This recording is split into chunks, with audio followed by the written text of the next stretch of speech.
नमस्कार मेरे प्यारे बच्चों। एक बार फिर से आप सभी का स्वागत है आपके अपने YouTube channel the PCM vision में। आज के इस वीडियो में हम लोग क्लास 12 हिंदी कोर के सेकेंड टर्म के मॉडल पेपर सेट 3 के सॉल्यूशन को देखेंगे प्यारे बच्चों। इससे पहले हम लोगों ने हिंदी कोर के सेट 1 और 2 के सॉल्यूशन को देख लिया था। अगर आपने नहीं देखा है तो डिस्क्रिप्शन में प्लेलिस्ट का लिंक दिया हुआ है, आप लोग वहां से जाकर के देख सकते हैं। साथ ही साथ मैं आपको जानकारी दे देना चाहूंगा प्यारे बच्चों, इस चैनल के माध्यम से हिस्ट्री के पूरे 5 सेटों का सॉल्यूशन को पूरा करा दिया गया है। जियोग्राफी का 4 सेट पूरा हो चुका है। साथ ही साथ आपका इकोनॉमिक्स का भी 4 सेट पूरा हो चुका है और अभी आपका हिंदी कोर का 3 सेट पूरा हो जाएगा। इसी प्रकार से जितने भी सब्जेक्ट हैं सभी सेटों के मॉडल पेपर का सॉल्यूशन इस चैनल के माध्यम से प्रोवाइड करवाया जाएगा। तो अभी तक आपने हमारे चैनल को सब्सक्राइब नहीं किया है तो चैनल को सब्सक्राइब कर लीजिए। वीडियो अच्छा लगे तो वीडियो को लाइक करके दोस्तों में शेयर जरूर करिएगा ताकि मुझे भी मोटिवेशन मिले और मैं अच्छे से जल्दी आप सभी के लिए वीडियो लेकर के आऊं प्यारे बच्चों। तो चलिए स्टार्ट करते हैं आज के प्रश्नों को। तो बच्चों, पढ़ाई में डाउट्स आते हैं, सॉल्व नहीं हो पा रहे, घबराओ मत। इसका सोल्यूशन है डाउट एंड टैप। जिस भी सवाल में आपको डाउट है उसकी फोटो खींचो, क्रॉप करो और 5 सेकंड के अंदर अंदर आपको उसका वीडियो सोल्यूशन मिल जाएगा, वो भी बिल्कुल फ्री में। यानी अब आप पूछिए अपने अनलिमिटेड सवाल कहीं भी कभी भी। अब चाहे आपका सवाल क्लास 6 से 12वीं IIT JEE या नीट का हो या फिर CBSE यूपी बिहार राजस्थान या अन्य स्टेट बोर्ड का हो, कोई भी सब्जेक्ट हो, physics chemistry maths biology science, आपके सभी सवालों के जवाब आपको मिलेंगे सिर्फ डाउटनेट ऐप पर। साथ ही डाउटनेट पर चल रही है क्लास 9वीं से 12वीं IIT JEE और नीट के बच्चों के लिए ऑनलाइन क्लासेस, जिसका हिस्सा बनकर देश के सभी राज्यों से बच्चे लेकर आए रैंक 1। तो आज ही डाउटनेट ऐप इंस्टॉल करो, अपने सभी डाउट्स भगाओ और टॉप रैंक ले आओ। पहला प्रश्न है प्यारे बच्चों, निम्नलिखित पद्यांश को पढ़कर दिए गए प्रश्नों का उत्तर लिखिए। यहाँ पे आपका 3 प्रश्न है और सभी प्रश्न के 2-2 नंबर है प्यारे बच्चों। तो देखिए पहले हम लोग पद्यांश को पढ़ लेते हैं। रेशमी कलम से भाग्य लेख लिखने वाले, तुम भी अभाव में कभी ग्रस्त हो रोए हो। बीमारी किसी बच्चे की दवा जुटाने में, तुम भी क्या घर घर पेट बांधकर सोए हो। असहाय किसानों की किस्मत को खेतों में, क्या अन्नाशय जल में बह जाते देखा है। क्या खाएंगे यह सोच निराशा से पागल, विचारों को नीरव रख जाते हैं। तो देखिए पहला प्रश्न आपका है, किसानों को असहाय बेचारा क्यों कहा गया है। तो क्यों कहा गया है प्यारे बच्चों, जल में उसके सारे फसल बह जाते हैं, खेतों के फसल, ठीक ना। तो देखिए इसका आंसर यहाँ पे मैंने लिख दिया है, किसानों का असहाय बेचारा इसलिए कहा गया है कि अथक परिश्रम करने के बाद भी सुखी जीवन नहीं व्यतीत कर पाते हैं। वो कितना मेहनत करते हैं और उसकी लहलहाती फसलें बाढ़ में बह जाती है।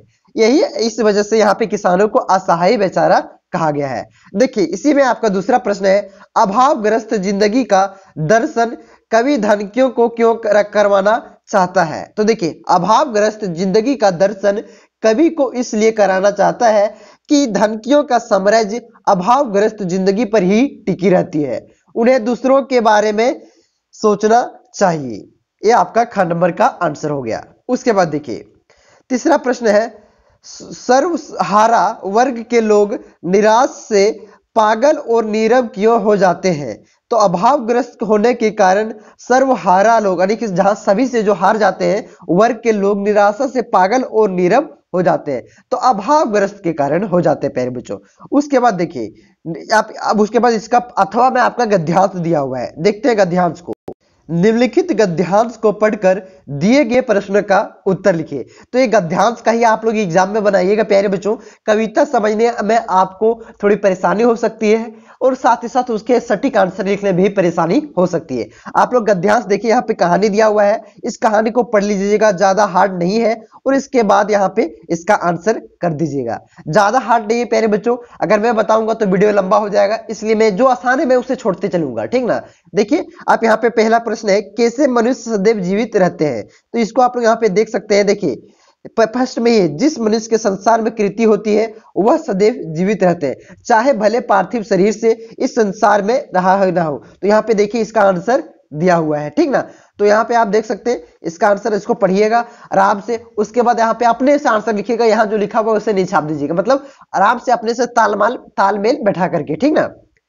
तो इसको आप लोग लिख लीजिएगा। उसके बाद देखिए जो आसान है उसी को मैं छोड़ रहा हूं, ज्यादा परेशान होने वाली कोई बात नहीं है, ठीक ना।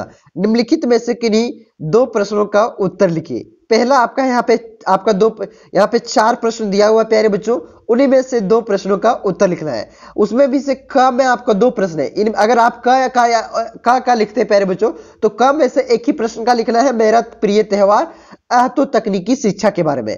ख से लिखते हैं तो ग से। इसमें यहाँ पे 6 प्रश्न दिया हुआ है, 6 में से 1 लिखना है आपको, 2 लिखना है। लेकिन यहाँ पे जो आपका क नंबर है उसमें से 2 में से 1 आपको यहाँ पे लिखना है। ठीक है, तो देखिए प्यारे बच्चों, ठीक ना, चलिए हम लोग देखते हैं सारा एक करके आपको मैं बताते चलता हूं। मेरे प्रिय त्योहार को पहले हम लोग देख लेते हैं।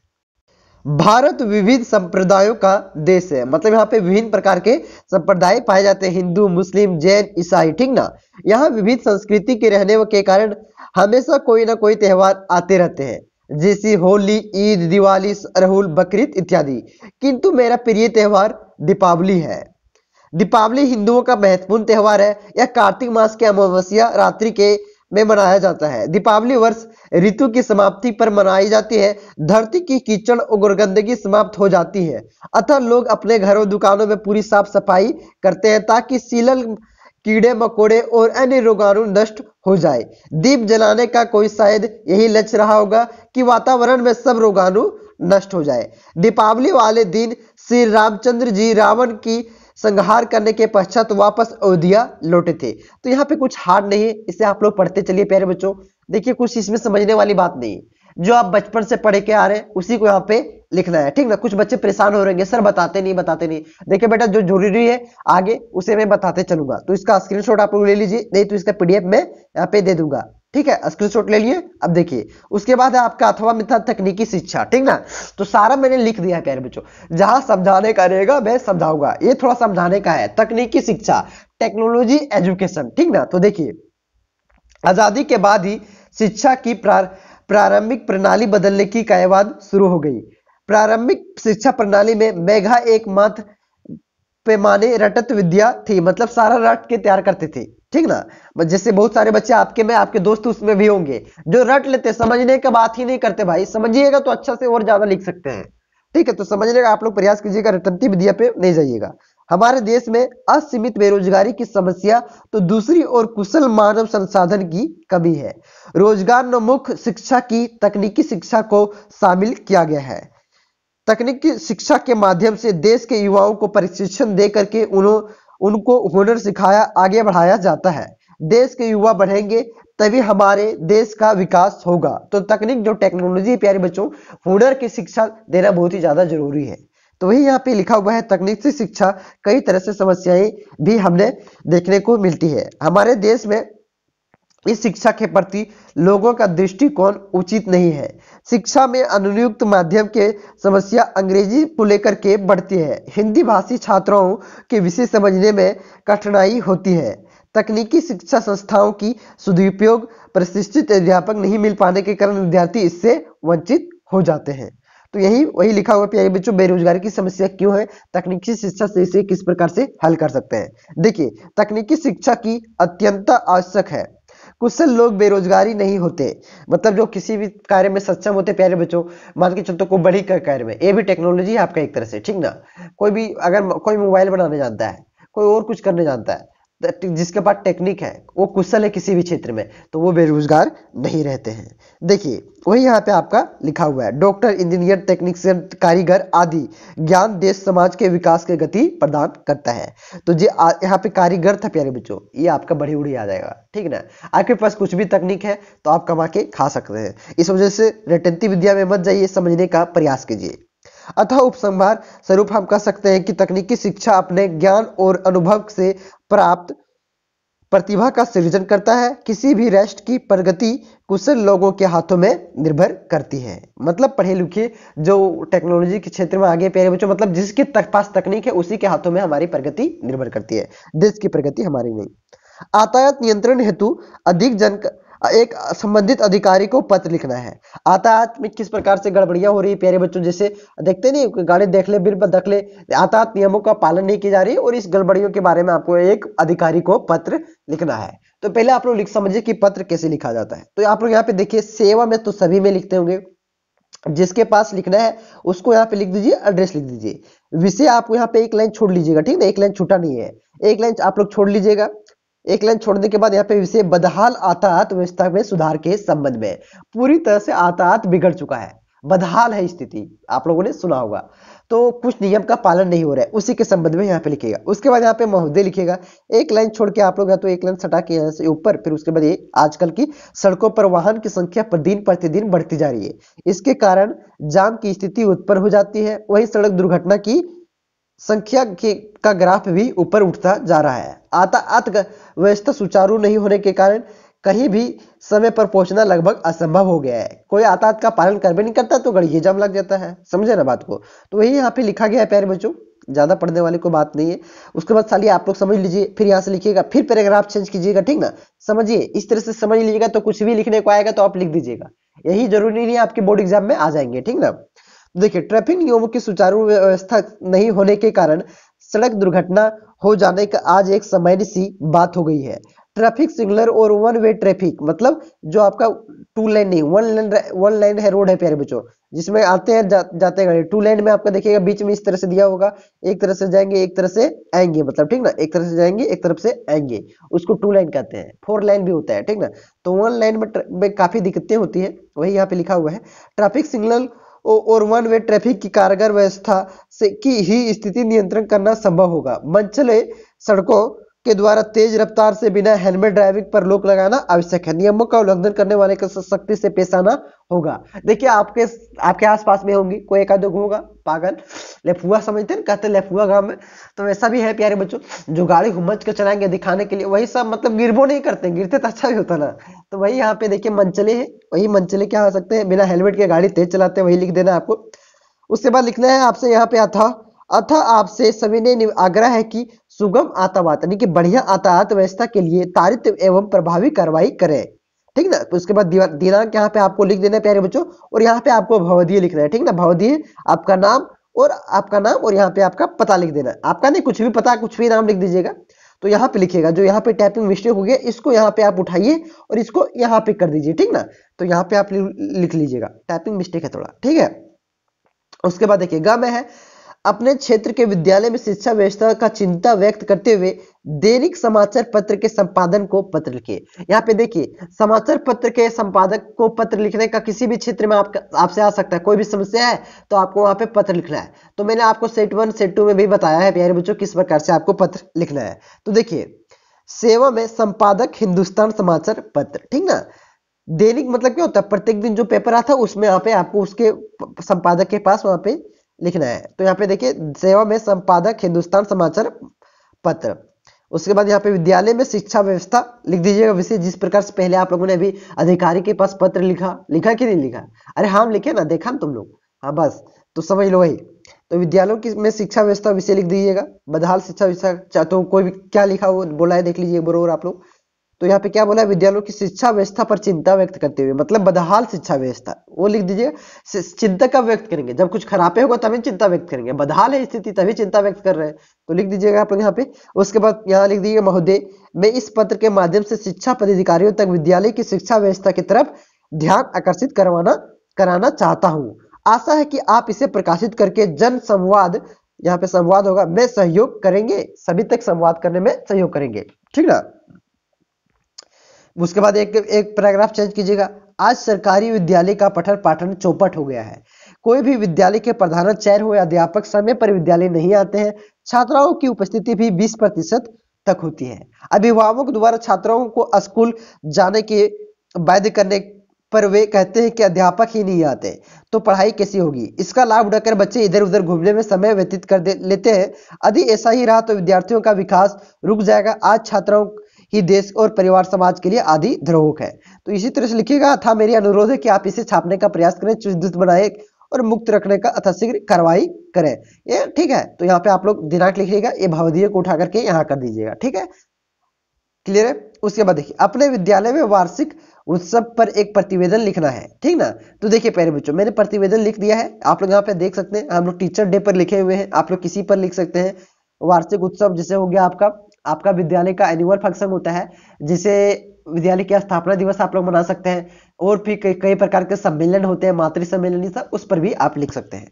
तो यहाँ पे देखिए लिख दिए हैं मैंने, इसे आप लोग पढ़ लीजिएगा, ज्यादा हार्ड नहीं है। देख सकते हैं, स्क्रीनशॉट ले लीजिए। तो इसका पीडीएफ मैं टेलीग्राम ग्रुप में दे दूंगा, लिंक डिस्क्रिप्शन में दिया हुआ है, उससे आप लोग सबसे पहले जाकर के ज्वाइन कर लेंगे।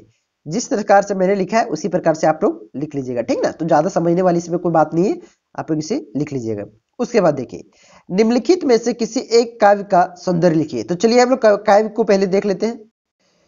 पहला काव्य संग्रह आपका क नंबर का प्यारे बच्चों, किसबी किसान कुल, बिकने भिखारी बाट, चाकर चप्पल नाट, चोर चार चटकी, पेटको पठन गुण घटत, चटत गिरी अठत गहन गन, आहन ओटकी। तो इसके बारे में यहाँ पे क्या प्रयोग किया गया है, रूपक है, अलंकार है, क्या है, उसके बारे में आपको लिखना है। तो देखिए, इन पंक्तियों में पेट के लिए किए जाने वाले सही गलत कार्यों का वर्णन किया गया है। मतलब हमारे पेट के लिए क्या अच्छा होगा, क्या खराब होगा, उसके बारे में इसमें वर्णन किया गया है। भाषा ब्रज है तथा छंद कविता है।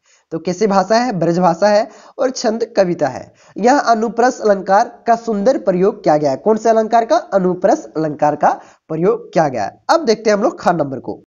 आंगन में ठुनक रहा है जिदियाद, बालक तो हुई चंद पे ललचाए, दर्पण उसे देख के कह रही है माँ, देख आईने में चांद उतर आया है। बहुत ही अच्छी कविता है प्यारे बच्चों। इसके चलिए हम लोग देखते हैं काव्य सौंदर्य को। इस रुबाई में कवि ने बालक की जिद एवं माँ की चतुराई का आकर्षक चित्रण किया है। आंगन में खड़े होकर बालक चांद को देखकर ठुहकने लगता है और चांद को लेने की जिद कर है। बालक का मन चांद की ओर देख ललचा गया है और माँ उसे हाथों में आईने पकड़ा कर कहती है, देखो चांद आईने में उतर आया है। प्यारे बच्चों, यह क्या कह रही, चांद, बच्चे जिद कर रहे हैं तो उसे आईने में दिखा करके कह रही है कि देखो चांद उतर आया है। उसके बाद देखिए 4 नंबर का आपका प्रश्न है, निम्नलिखित है, ठीक ना। तो यहाँ पे कितने प्रश्न है, 3 प्रश्न है, उसमें से 2 प्रश्नों का उत्तर आपको देना है। देखिए, बादल राग कविता के आधार पर स्पष्ट कीजिए कि आपका किताब से है कि विप्लव राव के छोटे ही है शोभ पाते। छोटे ही शोभ पाते, शायद क्वेश्चन छूटा हुआ है कि एक बार चेक कर लेते हैं। बादल राग कविता के आधार पर स्पष्ट कीजिए कि विप्लव राव से छोटे ही शोभा पाते। मतलब यहाँ पे शोभा पाते, शोभ पाते, इस वजह से थोड़ा मिस्टेक हो गया, ठीक है ना। चलिए इसका आंसर को देखते हैं। विप्लव राव से छोटे ही शोभा पाते से कवि का आशय है कि बादल जल के रूप में जो विप्लव अर्थात हलचल उत्पन्न करते हैं, उनसे छोटे पौधे मतलब समाज के छोटे वर्ग के लोग सर्वाधिक लाभान्वित होते हैं। किसी समाज में जब क्रांति आती है तब उससे बड़े पूंजीपति आतंकित हो जाते हैं क्योंकि उनकी दौलत उनसे छिन जाती है, जबकि इसके विपरीत शोषित मजदूर उस सर्वहारा वर्ग के चेहरे का प्रसन्नता छा जाती है। इस क्रांति से उन्हें लाभ प्राप्त होता है। विप्लव का दूसरा अर्थ क्रांति का हुंकार है। उसके बाद देखिए ख नंबर में आपका प्रश्न है प्यारे बच्चों, लक्ष्मण मूर्छा जाते हैं मतलब, और राम का विलाप। पाठ के आधार पर लक्ष्मण के प्रति राम के स्नेह संबंधों का पर प्रकाश डालिए। मतलब लक्ष्मण जब मूर्छा जाते हैं और राम विलाप करते हैं, तो यहाँ पे उसी के बारे, जो चैप्टर है आपका उसी से यहाँ पे उसी का वर्णन करना है। लक्ष्मण के प्रति राम के स्नेह के संबंधों पर प्रकाश डालना है। तो देखिए प्यारे बच्चों, मूर्छित लक्ष्मण को गोद में लेकर के राम विलाप कर रहे हैं कि तुम्हारे बिना मेरी दशा ऐसी हो गई है जैसे पंखों के बिना पक्षी की हो गई है, मणि के बिना सांप की, सूंड के बिना हाथी की स्थिति देने हो गई है। ऐसी स्थिति में मैं विवश असहाय हो गया हूँ। यदि भाग्य ने तुम्हारे बिना मुझे जीवित रखा तो मेरा जीवन इसी तरह शक्तिहीन ही रहेगा। मेरे तेज व पराक्रम के पीछे तुम्हारी ही शक्ति कार्य करती है। लक्ष्मण मूर्छित होने पर राम विलाप करते हुए कहते हैं, तुम्हारी मेरी भलाई इसी के लिए माता पिता का त्याग कर दिया, वनवास को भी स्वीकार किया। तुमने वन में रहते हुए सर्दी, धूप, आंधी आदि का सहन किया। आदि मुझे पहले मालूम होता कि वन में मैं अपने भाई से बिछड़ जाऊंगा तो मैं पिता की बात नहीं मानता और ना ही तुम्हें अपने साथ लेकर वन आता। राम लक्ष्मण की निस्वार्थ सेवा को आद कर रहे होते हैं। मतलब लक्ष्मण किस प्रकार से निस्वार्थ रूप से सेवा करते। सोचिए, बड़े भाई को जाना था वनवास और छोटे भाई उसे आ गए वनवास उसके साथ, समझ, जबकि लक्ष्मण को आना भी नहीं था, आ गए तो निस्वार्थ भाव से सेवा तो कर रहे थे। तो उसी का आद करते हुए यहाँ पे उसका वर्णन कर रहे हैं, ठीक है। उसके बाद देखिए ग में माँ द्वारा शिशु को खेलने के लिए दृश्य अंकित कीजिए। तो देखिए, माँ द्वारा शिशु को खेलने का दृश्य बड़ा ही मनोरम अंकित किया गया है। माँ अपने प्यारे बेटी के आंगन में लेकर के खड़ी है। हम अपने प्यारे बच्चों को गोद में लेकर के झूला रही है। माँ अपने बच्चों को देखकर बड़ी प्रसन्न है। माँ बार बार उसे हवा में उछालती है और ऐसे में बच्चा काफी ज्यादा खुश हो जाता है और उसकी हंसी के गोल पूरे वातावरण में खुशनुमा कर देती है। इस प्रकार से कवि ने माँ की के बच्चे के प्रति वात्सल्य प्रेम का वर्णन कटियाया है, मतलब यहाँ पे किया है। ठीक है, उसके बाद देखिए पांचवा प्रश्न है। पांच में से किन्हीं दो प्रश्न, पांच यहाँ पे तीन प्रश्न आपका है पांचवा नंबर में, और इनमें से भी दो प्रश्न का उत्तर आपको यहाँ पे देना है। लोगों ने लड़कों की टोली को मेढक मंडली नाम किस आधार पर दिया? यह टोली आपको इंद्रसेन कहकर क्यों बुलाती थी? तो देखिए प्यारे बच्चों, लोग इस टोली के लड़कों को नंगा बदन, कीचड़ में लथपथ शरीर तथा उनकी उछल कूद और उनकी शोर शराबे को देखकर मेढक मंडली कहते थे, मतलब मेढक ग्रुप कहते थे। ये लड़के खुद को इंद्र सेना के सैनिक इसलिए कहते थे क्योंकि इंद्र के नाम पर लोगों से पानी मांगते थे ताकि इंद्र बादलों के रूप में हम सबको वर्षा दे सके। प्यारे बच्चों, वर्षा कौन करवाते? इंद्र भगवान कराते ना, तो इंद्र के रूप में मांगते थे ताकि उसे बादल मिल सके, ठीक ना, बादलों के रूप में वर्षा दे सके। उसके बाद देखिए, लुट्टन पहलवान को ऐसा क्यों लगता होगा कि मेरे गुरु कोई पहलवान नहीं यही ढोल है? देखिए, लुट्टन को ढोल ही उसका गुरु इसलिए लगता है क्योंकि ढोल से निकलती हुई ध्वनियां उसके दांव पे सिखाती है और आदेश देती हुई प्रतीत भी होती है। जब भी ढोल पर थापड़ पड़ती है तो पहलवान की नसें उत्तेजित हो जाता करती है और वह लड़ने के लिए मन चले लगता है। इसलिए लुट्टन पहलवान ने ऐसा कहा होगा कि मेरा गुरु कोई पहलवान नहीं बल्कि यही एक ढोल है। ठीक है, उसके बाद देखिए ग नंबर में, जाति प्रथा के संबंध में डॉक्टर अंबेडकर के विचारों का संक्षेप में प्रकाश डालिए। डॉक्टर भीमराव अंबेडकर के अनुसार प्रत्येक समाज का वर्गीकरण एवं उपवर्गीकरण होता है। यह मनुष्य के रुचि पर आधारित नहीं है।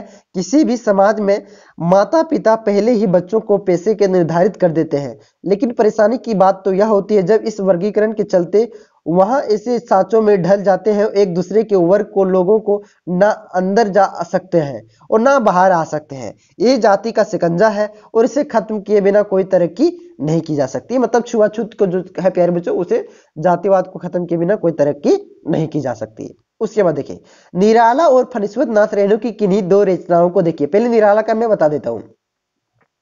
पहला मेला आंचल और दूसरा आपका पत्री परिकथा, ठीक ना। सूर्यकांत त्रिपाठी का निराला का है, देखिए यहाँ पे अनामिका, निराला अनामिका और परिमल, यहाँ पे होगा सूर्यकांत त्रिपाठी का अनामिका और परिमल। ठीक है, उसके बाद देखिए, लेखक का पाठशाला में विश्वास कैसे बढ़ा, झुंझ कहानी के आधार पर बताएं।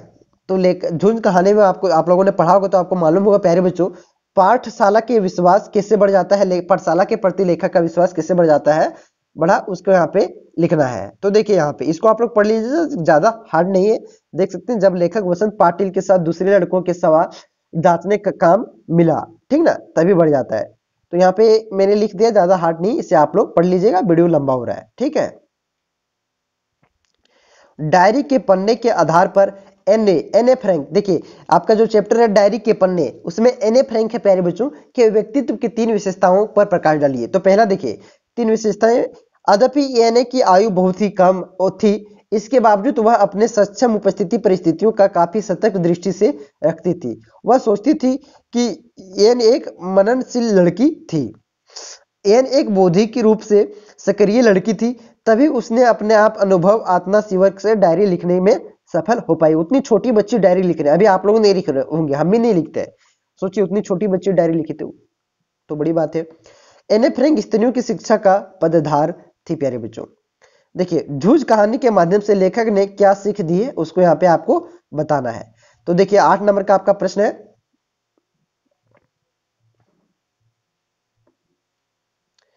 आनंद यादव का उपन्यास झूठ साहित्य अकादमी द्वारा पुरस्कृत हो चुका है। तो साहित्य अकादमी द्वारा यह पुरस्कृत हो चुका है प्यारे बच्चों, झूठ, ठीक ना, कहानी आपकी साहित्य अकादमी के द्वारा पुरस्कृत रचना है। उपन्यास में प्रस्तुत अंश किशोर वय लेखक की पढ़ाई के प्रति उनकी संघर्षशीलता को चित्रित करता है। कथाकार ने इस अंश में ग्रामीण जीवन के संघर्षपूर्ण परिवेश तथा निम्न मध्यवर्गीय जीवन के अर्थपूर्ण चित्रण किया है। रोटी कपड़ा मकान जद्दोजहद में किसानों मजदूरों की समस्याओं का चित्रण इस कहानी के प्रमुख उद्देश्य है। यह कहानी किशोरावय लेखक के गाथा द्वारा यह भी प्रतिपादित किया जाना चाहती है। अधिक किशोर के अंदर समझबूझ परिवेश को समझने की योग्यता प्रतिभा हो तो प्रतिकूल परिस्थितियों के बावजूद भी वह अपने जीवन का सार्थक दिशा दे सकता है। इसके बाद अथवा में आपका प्यारे बच्चों, एने का परिवार अज्ञातवास में जाने के लिए क्यों मजबूर हुआ। तो मैंने यहाँ पे लिख दिया है क्यों मजबूर हुआ था। आप लोग इसका स्क्रीनशॉट ले लीजिए और तो वीडियो रोक के आप लोग पढ़ लीजिए, ठीक ना। स्क्रीनशॉट ले लिए होंगे। तो देखिए प्यारे बच्चों, इसी प्रकार से आपके पूरे 5 सेट आपको पूरा करा दिया जाएगा प्यारे बच्चों, ठीक है। 3 सेट हो चुका है और 2 सेट आपका ला दिया जाएगा। और हिस्ट्री का पूरे 5 हो चुका है, ज्योग्राफी का आपका 4 हो चुका है, 5वां भी कुछ देर बाद अपलोड हो जाएगा। तो आप वीडियो को लेट से देख रहे हैं तो आपका अपलोड भी हो गया होगा। तो चैनल पे नए हैं तो चैनल को सब्सक्राइब कीजिए, वीडियो अच्छा लगा तो वीडियो को लाइक करिए और दोस्तों में शेयर जरूर करिएगा प्यारे बच्चों, ठीक है। मिलते हैं नेक्स्ट वीडियो में। अभी थोड़ा तबीयत खराब है इसलिए ज्यादा भूख भी नहीं पा रहे और अच्छा से आपको समझा भी नहीं पाए, ठीक ना। थोड़ा गला बैठ गया और आवाज भी आपको थोड़ा डिफरेंट लग रहा होगा, ठीक ना। तो मिलते हैं नेक्स्ट वीडियो में, तब तक के लिए धन्यवाद।